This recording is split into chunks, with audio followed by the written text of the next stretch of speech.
என்னோட பேர் வந்து மணிகண்டன். நான் திருச்சியிலேருந்து பேசுகிறேன். நான் கிட்டத்தட்ட ஒரு 23 வருஷம் மார்க்கெட்டிங்கில் இருக்கேன் நான். ஒரு 7 இயர்ஸ்க்கு முன்னாடி வரைக்கும் நிறைய கம்பெனியில் ஒர்க் பண்ணேன். நிறைய சம்பளம் வாங்கிட்டு இருந்தேன். திருச்சியில் தான் ஒர்க் பண்ணிட்டு இருந்தேன். நான் லாஸ்ட்டாக வேலையை விடுறப்ப என்னோடய வருமானம் ரூ. 30,000. ஏன் அந்த வேலையை விட்டேன் அப்படின்னா, எனக்கு அது வாங்குகிற சம்பளம் என்னோடய குடும்பத்தோட இதுக்கே பத்தலை. அப்போ எனக்கும் நிறைய சம்பாதிக்கணும் ஆசை. எனக்கு கார் வாங்கணும், பெரிய வீடு வாங்கணும், நிறைய சம்பாதிக்கணும் அப்படின்னு. அப்புறம் பிஸ்னஸ் ஸ்டார்ட் பண்ணேன். பிஸ்னஸ் ஸ்டார்ட் பண்ணேன், எந்த ஒரு பிளானிங்குமே இல்லை. எல்லாமே பயங்கர லாஸு. கையளவில் கடன் வாங்கினது அப்படியே கழுத்தளவு வந்துச்சு. அப்போ தலைக்கு மேலே போயிடுச்சு. அதுக்கப்புறம் வந்து ஒரு நண்பர் மூலயமா ஒரு ஆக்சிடெண்ட்லாம் வந்து ரியல் எஸ்டேட் ஃபீல்டுக்கு வந்தேன் நான். எனக்கு பிடிக்காத தொழில் தான் இந்த ரியல் எஸ்டேட்டு. ஆனால் வேறு வழி இல்லாமல் வந்தேன் நான் அன்றைக்கி சூழ்நிலைக்கு. சரி, அங்கே வந்து பார்த்தோன்னே எனக்கு ஒரு 6 மாதம் ஒன்றுமே புரியல. எதுவுமே பிஸ்னஸ் எதுவுமே வரல எனக்கு. அதுக்கு ஏதோ மிஸ்டேக் இருக்குதுன்னு சொல்லிட்டு அப்புறம் என்னோடய ஸ்டைலில் கொஞ்சம் பண்ண ஆரம்பித்தேன். நான் அடுத்த ஒரு 6 மாதத்தில் ஒரு 6-7 பிஸ்னஸ் பண்ணேன் நான். அதுக்கப்புறம் சரி, இது நல்ல தொழிலாக இருக்கே, இதை முறைப்படி கற்றுக்கிட்டு நம்ம செய்வோம் அப்படின்ற என்னோடய தேடுதல் அதிகமாக இருந்தது.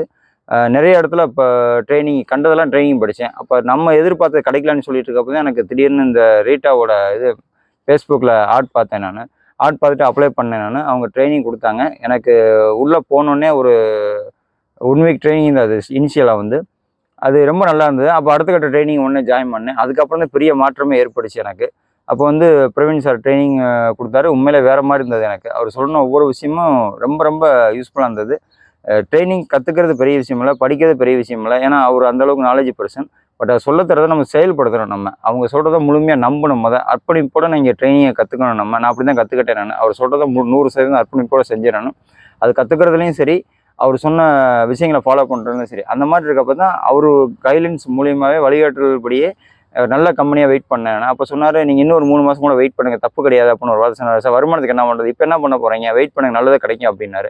நிச்சயமாக அந்த 3 மாதம் அவர் கூட ட்ராவல் பண்ணி நிறைய கற்றுக்கிட்டு இருக்கப்போ தான் நான் இப்போ இருக்க கம்பெனியில் வந்து எனக்கு வாய்ப்பு கிடைச்சது. டேரெக்டாக வந்து அங்கே ஒரு டேரக்ட் போஸ்டிங் வர அளவுக்கு எனக்கு அவர் கொடுத்த கைட்லைன்ஸ் தான் உள்ளே வந்தேன் நான். இன்றைக்கி 6 மாதத்தில் என் லைஃப் ஸ்டைல் அப்படியே மாறி இருக்குது. கடந்த 7 வருஷமாக எதாக இருந்தாலும் கைமாற்று வாங்கி கடன் வாங்கி செஞ்சுட்டு இருந்தேன் நான். இன்றைக்கி முதல்ல என்னோடய வாடகை ஒரு மாதம் கூட பெண்டிங் இல்லை. கம்பெனியில் வரப்போ 5 மாதம் வாடகை பெண்டிங்காக இருந்தது. அந்த 5 மாதம் வாடகையை முடிச்சு இன்றைக்கி மாதம் கரெக்டாக வாடகை கொடுத்துக்கிட்டு இருக்கேன். கிட்டத்தட்ட ஒரு 5-6 வருஷத்துக்கு அப்புறம் நான் சொந்தமாக சம்பாரித்து என் பசங்களுக்கு அட்வான்ஸாக ஃபீஸ் கட்டியிருக்கேன் நான். இது மட்டும் இல்லை, இப்போ நீங்கள் பார்க்குற இந்த கார் எனக்கு கிட்டத்தட்ட 10 வருஷத்தோட கனவு. ஒரு நாள் 2 நாள் கனவு கிடையாது. நான் வச்சிருந்த கஷ்டப்பட்டதுக்கு பிஸ்னஸில் முதலீடு பண்ணது இதோட பெரிய லக்ஸரி காரையே வாங்கியிருக்கலாம். ஆனால் வாங்க முடியல. இப்போ இங்கே வந்து இந்த ரியல் எஸ்டேட்டில் வந்திருப்பேன், இந்த காரும் இந்த கம்பெனியில் வந்திருப்பேன், இந்த கார் எனக்கு அச்சீவ் ஆச்சு. இது என்னோடய அச்சீவ் பண்ணி தான் நான் வாங்கியிருக்கேன் நான். இதே மாதிரி நிறையா சொல்லிட்டே போகலாம். இனிமேலும் என்னோடய கனவுகள் எல்லாமே இந்த 2024 முற்றிலும் நிறைவேறணும்னு நான் முழுசாக நம்புகிறேன் நான். அதுக்கு முதல் காரணம் பிரவீன் சாரும் ரீட்டா அகாடமியும் தான். ஏன்னா அவங்களோட சப்போர்ட்டு எல்லாமே எனக்கு கொடுத்துட்டு இருந்தாங்க. எனக்கு எந்த சந்தேகம் இருந்தாலும் இன்றைக்கி நான் ஃபோன் பண்ணி கேட்டாலும் சரி, பிரவீன் சாரும் சரி, ஆகேஷும் சரி, எனக்கு உடனே சப்போர்ட் பண்ணுறாங்க, உடனே கிளியர் பண்ணுறாங்க. உண்மையிலே நான் இது அதிர்ஷ்டசாலின்னு சொல்லுவாங்களே, அதிர்ஷ்டம்ன்றது நம்ம பார்க்குற வேலையிலையும் நம்ம செயல்லேருந்து அதிர்ஷ்டம் நான் நம்புகிறேன் நான். நன்றி பிரவீன் சாருக்கும் ரீட்டா அகாடமிக்கும் ரொம்ப ரொம்ப நன்றி. நான் என்றைக்குமே மறக்க மாட்டேன் நான்.